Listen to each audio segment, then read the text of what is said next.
Okay, so I'm originally from India, and I started off in Y-axis India. I was more from a banking background, and then I moved to Australia to study.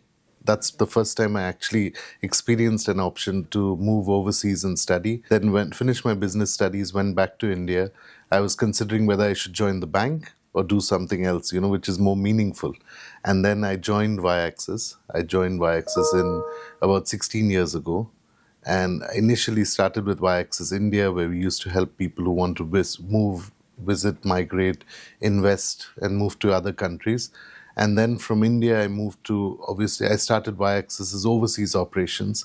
I moved to the UK. I lived in the UK for about 7 years. I've started Y-axis in the UK, and then we started growing in the UK. Then I got the opportunity of moving to Australia. I started Y-axis Australia in 2013, and then moved to Y-axis Canada, introduced the business there. We started Y-axis operations in Canada, and then moved to the UAE, in 2015. And, I wish I moved earlier, considering how the UAE is, but then we moved here in 2015. We started with a small team, about 5, 6 staff. Now we are the largest immigration company in the UAE. We have 125 staff in the UAE.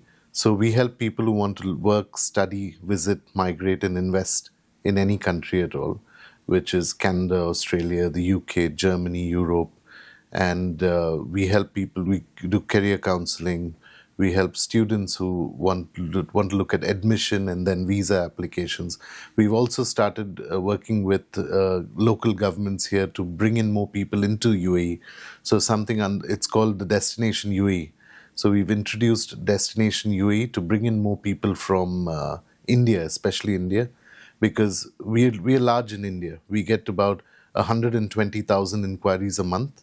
We have 50 offices across India, and which other better place than the UAE? So we've started doing business setup in the UAE.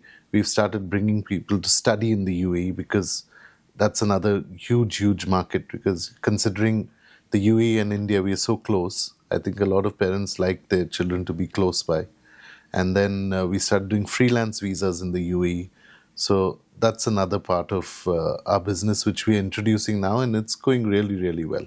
So when it comes to skilled migration, I think other than work, when you're talking about skilled migration, it's about people going to migrate permanently. There's countries like Australia and Canada who are mainly offering skilled migration. They give you a permanent residency based on your skills. You don't actually have to have a job to move there, right? And it's still active. You're getting invitations every day via this particular route when it comes to Australia and Canada. When it comes to work related, again, each country has their different options that they actually choose from. But with the UAE right now, at the moment, we are seeing a lot of people who are moving to Australia. At the moment, there's a huge requirement in Australia. Germany, we've seen a lot of people moving to Europe. Although Europe, they have many different requirements. I think the UAE especially, there's a lot of people who want to move to Sweden, to Italy, to France. And because they don't have an opportunity, they don't offer a visa to actually move there, they're choosing Germany as a pathway to actually move. And so there's huge requirement when it comes to these options, under skilled migration. Again, how it's changing, I think earlier everyone used to, countries also change, right?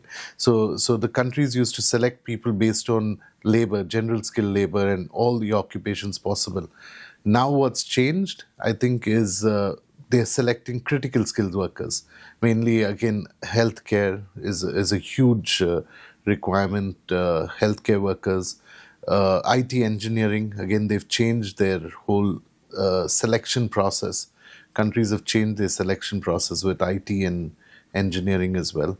People have changed their thought process as well, with the living cost and everything that's going on right now. I think they've changed their thought process. Now they're starting to select places which have low living cost.